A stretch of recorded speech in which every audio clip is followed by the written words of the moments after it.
하나님 말씀 잠언서 4장 1절에서 27절에 있는 말씀을 합독합니다.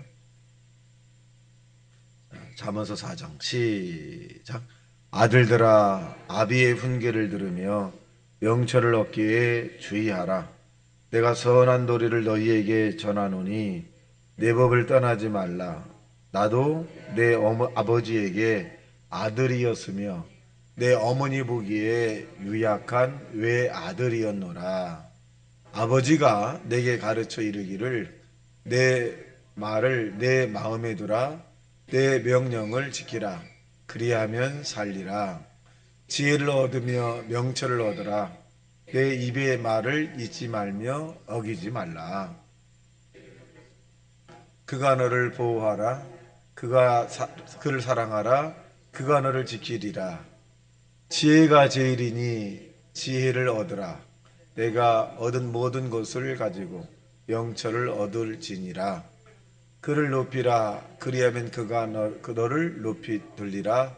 만일 그를 품으면 그가 너를 영화롭게 하리라. 그가 아름다운 관을 내 머리에 두겠고 영화로운 멸관을 내게 주리라 하셨느니라. 그리하면 내 생명의 해가 길리라. 내가 지혜로운 길에 내게 가르쳤으며 정직한 길로 너를 인도하였은즉 다닐 때 내 걸음이 권고하지 아니하겠고 달려갈 때 실족하지 아니하리라.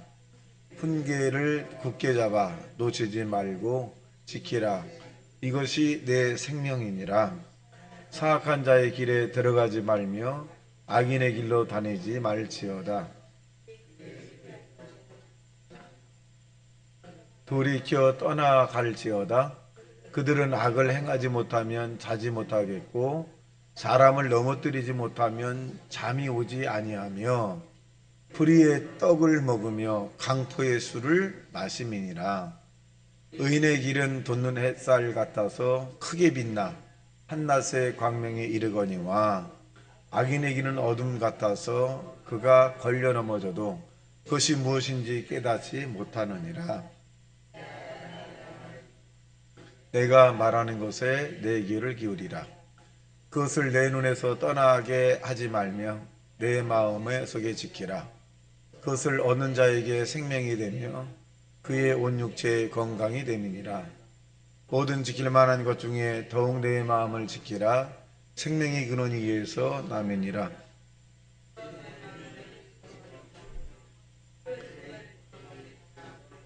멀리하라. 내 눈은 바로 보며 내 눈꺼풀은 내 앞을 곱게 살펴 내 발에서 행할 길을 평탄하게 하며 내 모든 길을 든든히 하라. 좌로나 우로나 치우치지 말고 내 발을 악에서 떠나. 아멘. 정말 사정에 있는 내용의 말씀을 우리가 살펴보게 되면 이 지혜와 명철을 얻어라 뭐 이런 제목이 되겠습니다. 자, 1절에 있는 그 부분인데요. 우리가 지혜라고 하는 것은 응용의 능력이라고 그랬고 명철이란 말은 그냥 나열해 보면 구분의 능력이죠. 이 구분의 능력. 우리가 왜 실패하느냐 하면 구분을 잘 못해서 그래요. 이 결혼의 실패도 사람을 구분하지 못합니다.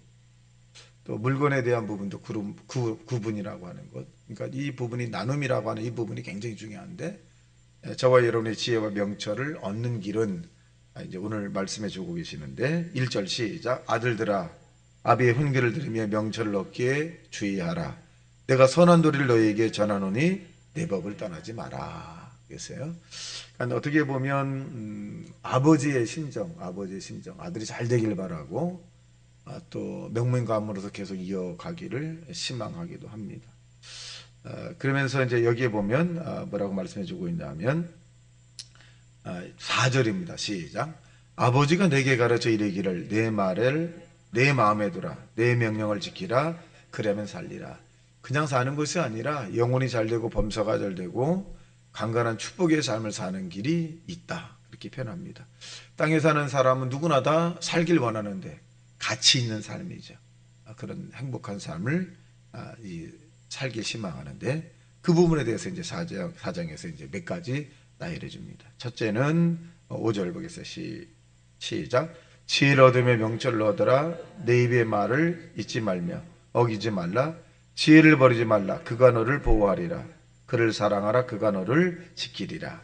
여기 지혜라고 하는 부분은 어떤 말로 대치되냐면 하나님의 믿음이에요. 하나님을 가까이 하라. 그렇게 표현해 주고 있습니다. 그러면 그 하나님이 보호해 주시고 지켜주시고 높이고 또 사랑하시고 또 우리의 삶 가운데 필요한 모든 것을 제공해 줄 것이다. 그러니까 이 지혜라고 하는 이 부분, 하나님을 아는 것이 지혜인데 이 지혜라고 하는 것을 통해서 하나님을 가까이 하라 이렇게 표현합니다. 우리가 이 땅에 누군가의 도움을 받아야 되는데 사람의 도움을 받으며 살고 있지만 더 중요한 것은 우리는 은혜라고 하는 그 속에서 하나님의 도움을 받으며 살아가는 존재이기도 합니다. 그래서 하나님을 가까이 하라 그렇게 말씀해 주고 계세요. 두 번째는 10절입니다. 시작. 내 아들아 내 말을 받으라. 그리하면 내 생명해가 길리라. 내가 지혜로운 길을 내게 가르쳐 정직한 길로 너를 인도하였은즉 다닐 때 내 걸음이 곤고하지 아니하겠고 달려갈 때 실족하지 아니하리라. 두 번째는 뭐냐면 정직이라고 하는 부분이죠. 우리가 잘 아는 대로 다윗은 정직한 영을 달라고 그렇게 몸부림치며 기도했죠. 하나님 나에게 정직한 영을 주소서. 이 부분에 대해서 우리가 살펴보면 이 다윗은 이 정직하려고 굉장히 노력을 했다는 거예요. 그런데 자기도 모르게 정직하지 않은 일들이 많은 거예요. 그래서 이 다윗이 깨달은 것이 뭐냐면 내가 아무리 정직하려고 살아도 정직하지 못한 일들이 많더라. 그래서 이것을 이 다윗은 하나님이 나에게 정직한 영을 주시면 정직할 수 있다는 거죠. 인간 스스로가 정직하려고 해도 잘 안 된다는 거예요. 그래서 이 다윗은 영의 중요성에 대한 부분을 말씀해 주고 계시는데 정직은 어떻게 보면 인간 사회에서 통하는 부분이죠. 밝게 하고 또 이 자기를 세워나가고 또 이 공고하지 않게 또 마음의 편안을 가지게 합니다. 근데 거짓은 불안하게 만들고 또 이 불편하게 만들 그리고 그것이 언젠가는 발각이 되는데 그러다 보니 막힘이 많아요. 그래서 정직하라 이렇게 표현해 주고 계십니다. 자, 그래서 17절 보겠습니다. 시작. 불의의 떡을 먹으며 강포의 술을 마심이라. 그게 의미 뭡니까? 악인들, 악한 자, 정직하지 못한 자의 행위이다. 강포 이제 그 포악한 이런 부분이죠. 자, 18절 시작. 의인의 길은 돋는 햇볕 같아서 크게 빛나 한낮의 광명에 이르거니와 악인의 길은 어둠 같아서 그가 걸려 넘어져도 그것이 무엇인지 깨닫지 못하느니라. 자, 의인을 한마디로 다시 정리해 보면 정직한 사람이죠. 물론 다른 사람이 잘 되길 바라는 마음 이런 부분도 있겠습니다만은 정직한 자가 이제 의인이기도 합니다. 자, 그다음에 이제 20절에서 보면 언어에 대한 부분. 그러니까 이 아버지가 아들에게 부탁한 이런 내용 가운데 하나가 뭐냐면 언어에 대한 부분을 잘 사용하라 이런 부분입니다. 자, 20절 시작. 내 아들아 내 말에 주의하며 내가 말하는 것에 내 귀를 기울이라. 그것을 내 눈에서 떠나게 하지 말며 내 마음속에 지키라. 그것을 얻는 자에게 생명이 되며 그의 온 육체의 건강이 됨이니라. 모든 지킬 만한 것 중에 더욱 내 마음을 지키라. 생명이 그는 이에서 남이니라. 구러진 말을 내 입에서 버리며 삐뚤어진 말을 내 입술에서 멀리하라. 그러니까 언어에 대한 부분이죠. 제가 주일날 설교했습니다마는 베를린 장벽에 가서 서독과 동독의 그 벽이 있을 때 톰슨이라고 한 사람이 톰슨이 이 장벽은 무너질지어다 그럴 때 사람들이 아이고 미친 사람이네. 어떻게 정치적으로 해결되지 않았는데 서독과 동독의 이 장벽이 무너질까? 근데 이 사람은 하나님께 받은 게 있거든요. 이거 무너질 거다 이거지. 근데 계속적으로 몇 년 동안 했어요. 주변 사람들은 정상적으로 보지 않았지만 이 톰슨은 선포하죠. 이 장벽은 무너질지어다. 무너질 계속 합니다.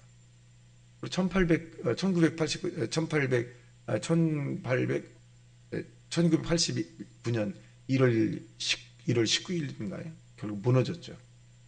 그러니까 어떻게 보면 한 사람의 무모한 이런 선포라고 하기도 하지만 저는 개인적으로 보면 그런 믿음의 사람들이 많았기 때문에 동서독이 통일되었다라고 생각을 하듯이 여러분이 나가는 말도 헛되이 돌아오지 않는다라고 이 말씀을 드리겠습니다. 여러분의 나가는 말, 나는 행복할 것이다. 나는 정말 이 땅에 사는 동안에 불편함 없는 그런 삶을 살겠다.